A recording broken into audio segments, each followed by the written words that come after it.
আল্লাহ নামের জিকির করবে যারা, আল্লাহর কাছে প্রিয় তারা। ঠিক কি বলেন? জিকির হবে কার? এরকম না মুসলমানের মতো সমস্ত গায়ের শক্তি দিয়ে বলতে হবে জিকির হবে কার?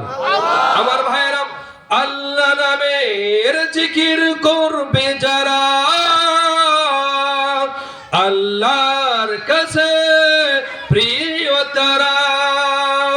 আল্লাহর কাছে প্রিয় যারা, আল্লাহর জান্নাত পাবে তারা। ঠিক কিনা বলেন? জান্নাত কি আপনারা চান না? চান না? কে কে চান? একটু হাত উঠাই দু। নারে তাকবীর, নারে তাকবীর, আল্লাহু আকবার। আল কোরআনের আলো, আল হাদিসের আলো, দুনিয়ার মুসলিম, ইসলামের শত্রুরা। হ্যাঁ, কষ্ট হইল একটু ঘুমটা ভাঙ্গাইলে। ঠিক কেন আমার ভাইরা?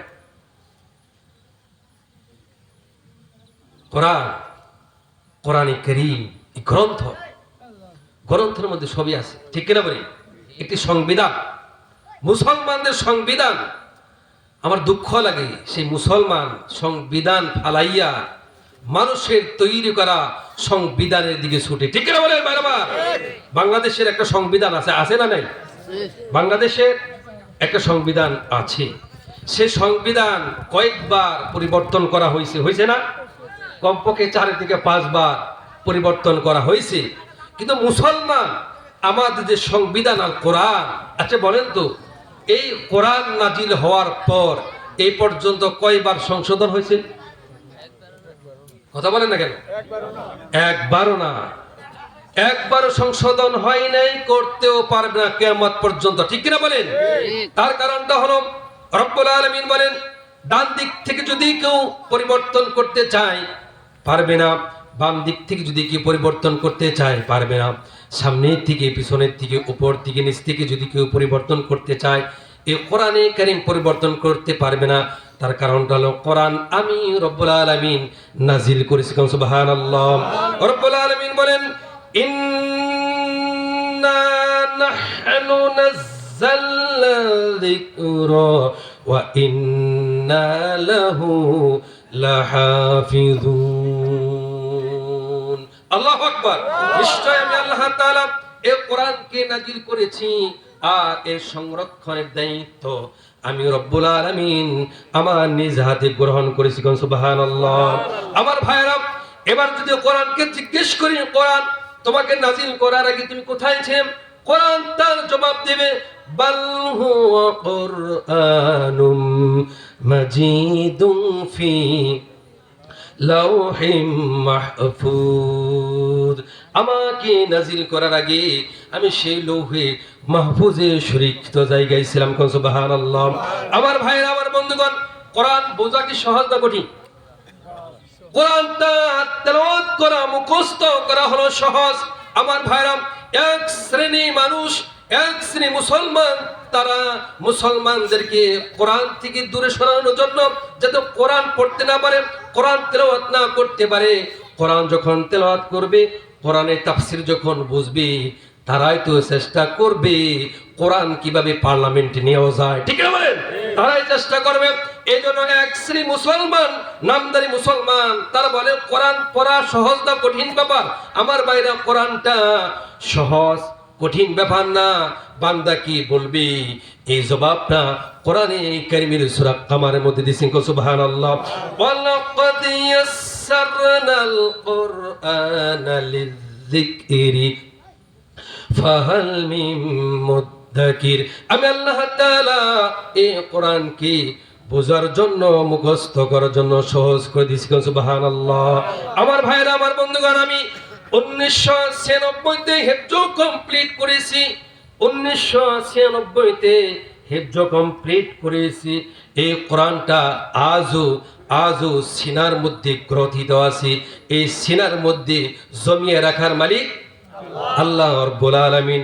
এই জন্য কোরআন শিখবেন, কোরআন ধরবেন, কোরআনের তাফসীর পড়বেন, কোরআনের দিকে তাকালেও সওয়াব, কোরআন ধরলে সওয়াব। রব্বুল আলামিন আপনার আমলনামায় সওয়াব লিখে দিবে। সুবহানাল্লাহ।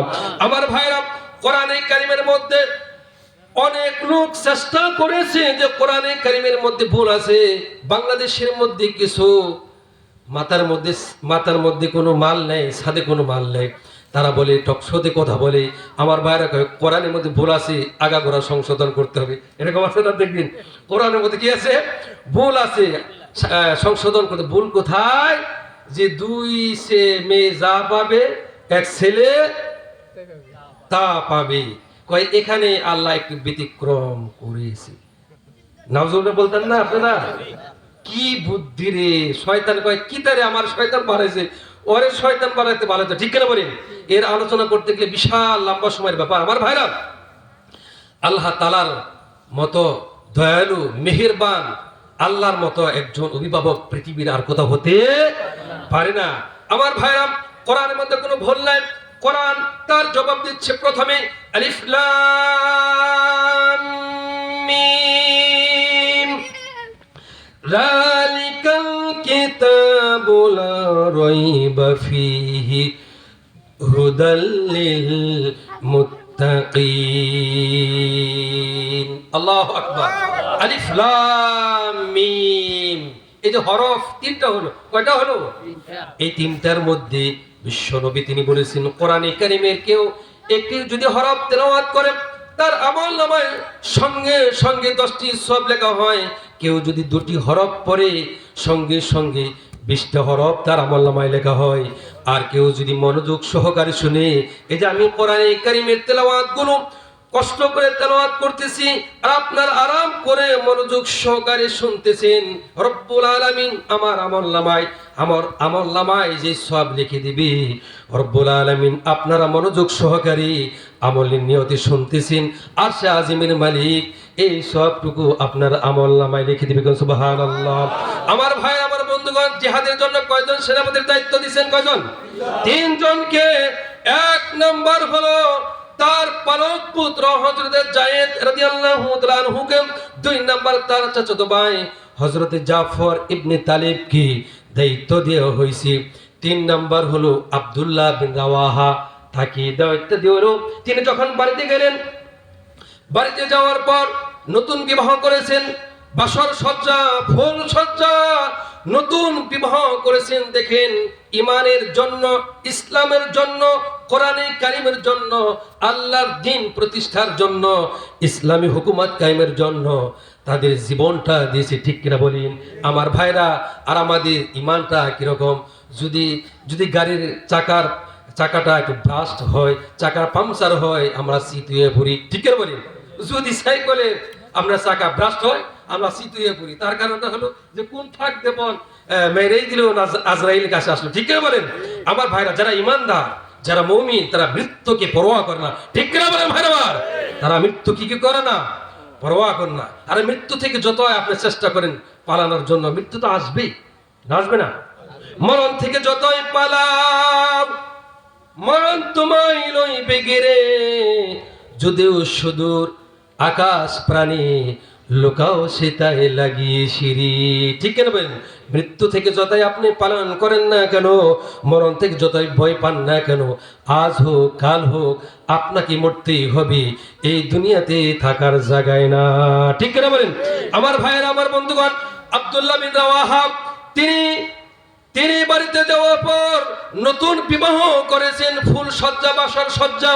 বাড়িতে যাওয়ার পর সকলের কাছে বিদায় নিলেন, তার স্ত্রীর কাছে বিদায় নিচ্ছেন। দেখেন বিদায়টা কিভাবে নিচ্ছেন। ঘরের ভিতরে প্রবেশ না করে তার নতুন স্ত্রী, বিবাহিত স্ত্রী কোরআনে কারীম তেলাওয়াত করতেছে বাসর সজ্জায়। ওই রাত্রে কোরআনে কারীম তেলাওয়াত করতেছে।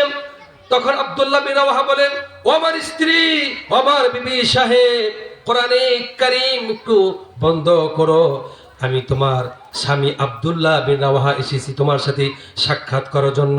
আব্দুল্লাহ বিন রাওয়াহা বললেন, ও আমার প্রাণের স্ত্রী, বিশ্বনবী জনাবে মুহাম্মদুর রাসূলুল্লাহ সাল্লাল্লাহু আলাইহি সাল্লাম বললেন না তো, সাল্লাল্লাহু আলাইহি ওয়াসাল্লাম, বিশ্বনবী দয়ার নবী মায়া নবী রহমাতুল লিল আলামিন আমাকে মুতার যুদ্ধের জন্য 3 নাম্বার সেনাপতির দায়িত্ব দিয়েছি।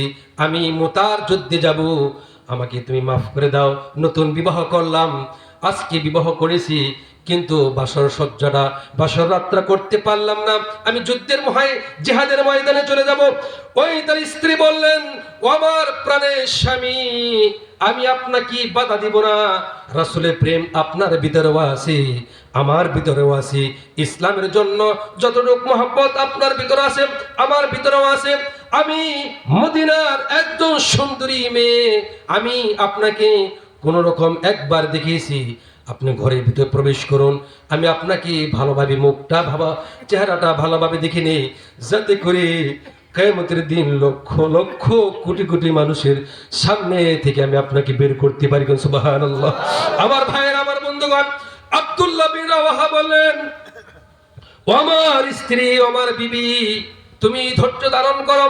তুমি যেই কথাটা বললাম যে কিয়ামতের দিন আমাকে তুমি ভালোভাবে চিনবে, দেখে নেবে, কিয়ামতের দিন লক্ষ লক্ষ কোটি কোটি মানুষ থাকবে, সেখান থেকে তুমি আমাকে বের করবে, এই তামান্না তোমার মধ্যে যদি থাকে, এই আরাধা যদি তোমার মধ্যে থাকে, তোমার মধ্যে যদি সবর থাকে, ধৈর্য ধারণ করতে পারো, অপেক্ষা করতে পারো, যে আল্লাহ রব্বুল আলামিনের জন্য, দ্বীনের জন্য, ইসলামের জন্য, কোরআনের জন্য, দ্বীন প্রতিষ্ঠার জন্য, ইসলামী হুকুমত কায়েমের জন্য মুতার প্রান্তরে যাচ্ছি, ওই আল্লাহ কিয়ামতের দিন না জান্নাতে আমার সাথে তোমার সাথে পরিচয় করে দিবে। সুবহানাল্লাহ।